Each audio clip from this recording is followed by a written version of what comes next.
बहुत पुराने समय की बात है। गंगापुर नामक गांव में केशव नाम का एक गरीब लकड़हारा रहता था।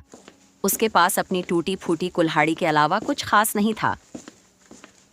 जानवरों में एक कमजोर घोड़ा और एक बूढ़ा गधा ही उसकी संपत्ति थे।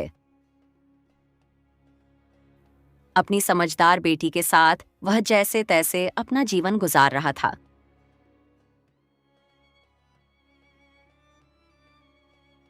एक सुबह केशव ने अपने कमजोर घोड़े की पीठ पर लकड़ियों का गट्ठर लादा और अपनी बेटी से कहा, बेटी रमा, मैं पास के नगर मधुबन जा रहा हूँ। शाम तक वापस आ जाऊंगा। रमा ने चिंतित स्वर में कहा, ठीक है बापू, पर आप ध्यान रखना। सुना है मधुबन के बाजार में तरह तरह के लोग आते हैं। कुछ व्यापार करते हैं तो कुछ धोखेबाजी। लकड़ी बेचकर जल्द ही लौट आना। केशव लकड़ियों का गट्ठर लेकर मधुबन की ओर चल पड़ा। बाजार पहुंचकर उसने कुछ देर खरीदारों को तलाशा और फिर एक कोने में खड़े होकर आवाज लगाई, लकड़ी ले लो, सूखी सूखी लकड़ी ले लो। काफी देर बीत गई। तभी दो संपन्न व्यक्तियों की नजर उस गरीब लकड़हारे पर पड़ी। यह बूढ़ा और कमजोर आदमी आसानी से ठगा जा सकता है। इसकी सूरत भी भोली भाली लगती है।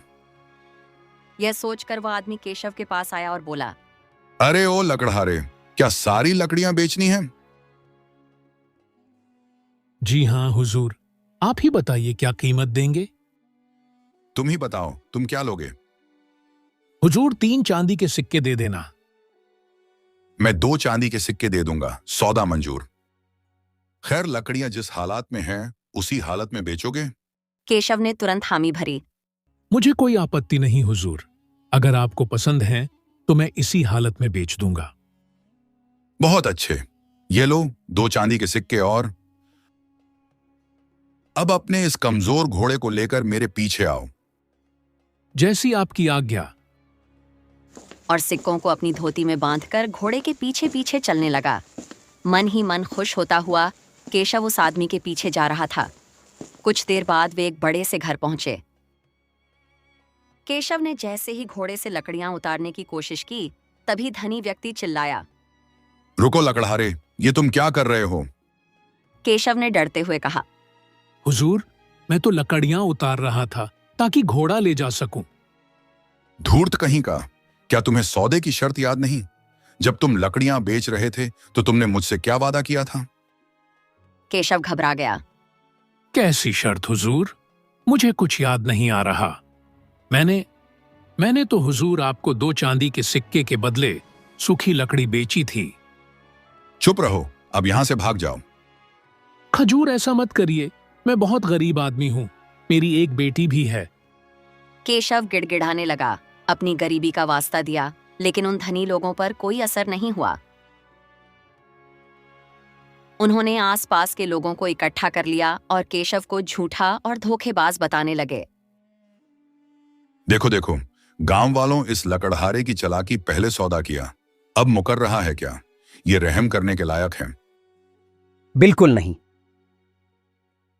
तो इस लकड़हारे के साथ क्या करना चाहिए? मेरी मानो तो इसे सरपंच के पास लेकर जाना चाहिए। लोगों के कहने पर धनी व्यक्ति लकड़हारे को सरपंच के पास लेकर चला गया, जो उस धनी व्यक्ति का घनिष्ठ मित्र था, और उसने सरपंच को सारी बात बताई। सारी बात सुनकर सरपंच ने अपने मित्र के पक्ष में फैसला लिया। लकड़हारे को अपने सामान की पूरी कीमत मिल चुकी है और उसने ग्राहक की शर्त मानी है। अब दोस्त लकड़हारे का है, इसलिए घोड़े पर उसका कोई अधिकार नहीं है। सरपंच के पास भी मुझे न्याय नहीं मिला। बेचारा केशव, जहां उसे न्याय की उम्मीद थी, वहां उसे अपमानित होना पड़ा। भारी मन से वह अपने खाली हाथ घर लौट आया। रमा ने अपने पिता को उदास देखकर पूछा, बापू, ये क्या हाल है? आपकी आंखों में आंसू क्यों है? क्या सब ठीक है? क्या बताऊं रमा बेटी, हमारी तो भाग्य ही फूटे हुए है।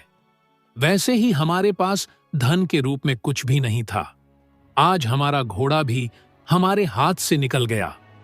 आप हिम्मत मत हारिए बापू, भगवान सब देख रहा है। देर जरूर हो सकती है, पर अन्याय कभी नहीं टिकता। उसके बाद दोनों खाना खाकर सो गए। अगली सुबह केशव बीमार पड़ गया। उसे बिस्तर से उठना भी मुश्किल हो रहा था। पिता की ऐसी हालत देखकर रमा चिंतित हो गई। बापू, आपकी तबीयत ठीक नहीं लग रही। आज मैं मधुबन जाऊंगी। शायद मेरी किस्मत आपसे बेहतर हो। ठीक है रमा बेटी, मैं तुम्हारा इंतजार करूंगा। रमा ने अपने बूढ़े गधे पर लकड़ियों का गट्ठर लादा और मधुबन के लिए निकल गई। उसके मन में उस धोखेबाज से बदला लेने की आग धधक रही थी।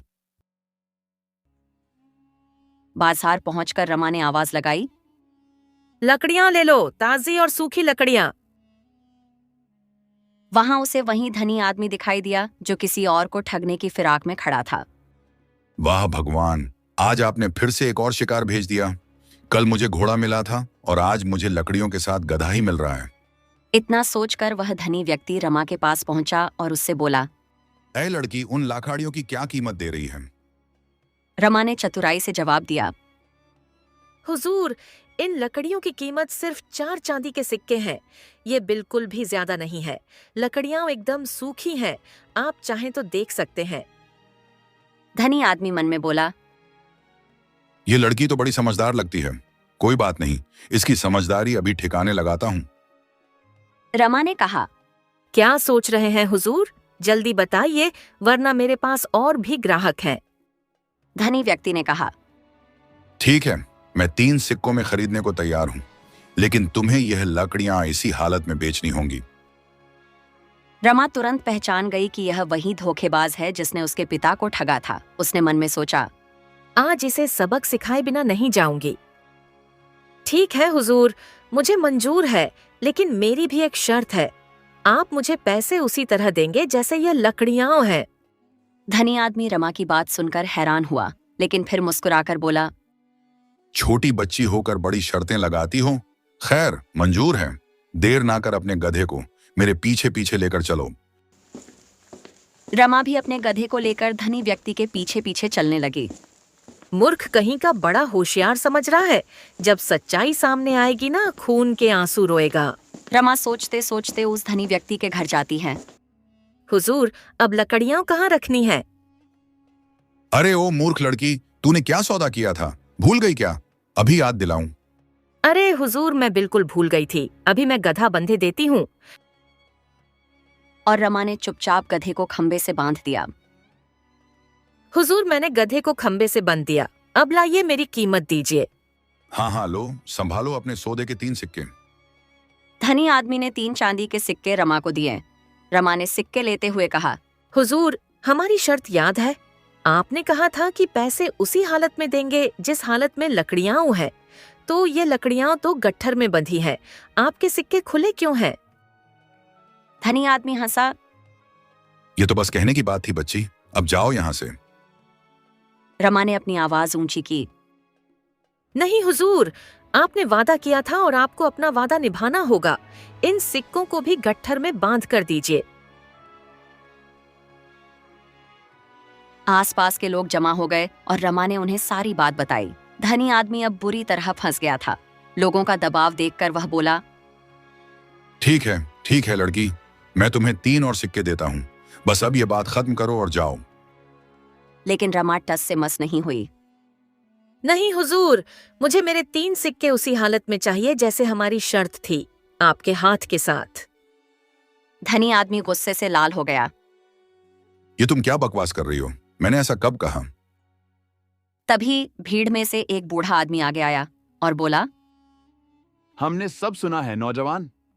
तुमने ही शर्त रखी थी कि पैसे उसी हालत में दोगे जिस हालत में लकड़ियां हैं। अब अपनी बात से मुकर क्यों रहे हो? सेठ, कल इसी जगह तुमने एक लकड़हारे के साथ शर्त पर एक घोड़ा ले लिया था। अब इस लड़की को भी न्याय मिलाना चाहिए। इसकी शर्त पर तुमको हाथ देना पड़ेगा। हाँ, न्याय मिलना चाहिए। चलो मुखिया के पास। मुखिया का नाम लेते ही धनीराम का चेहरा खिल उठा। ठीक है, मैं अपनी मर्जी से मुखिया जी के पास चल रहा हूँ। सभी लोग मुखिया जी के पास पहुंचे, जो कि धनीराम का घनिष्ठ मित्र था। रामा ने मुखिया जी को सारा किस्सा सुनाया और मुखिया जी सारा किस्सा सुनकर उलझन में पड़ गए। यदि मैं मित्र का पक्ष लेता हूं तो सारे लोग मुझे अधर्मी समझेंगे, और यह बात महाराज तक पहुंच गई तो मेरी खैर नहीं। मुखिया इतना सोच रहा था कि मुखिया जी, गरीब के साथ न्याय दीजिए और मुझे मेरा हक दिलाइए।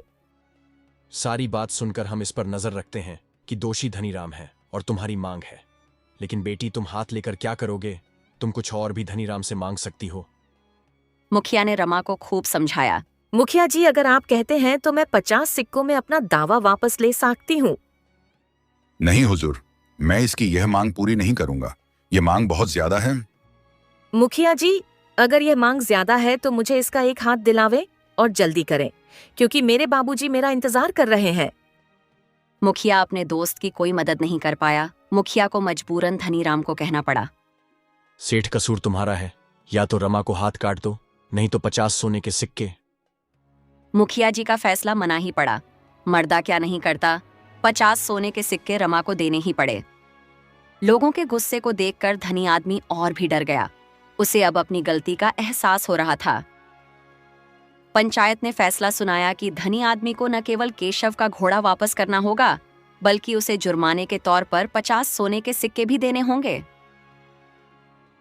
इस तरह रमा ने अपनी बुद्धिमानी, साहस और न्याय की लड़ाई से न केवल अपना हक पाया, बल्कि अपने पिता को भी इंसाफ दिलाया। उस दिन से गंगापुर के लोग रमा की समझदारी और बहादुरी की कहानियां कहने लगे।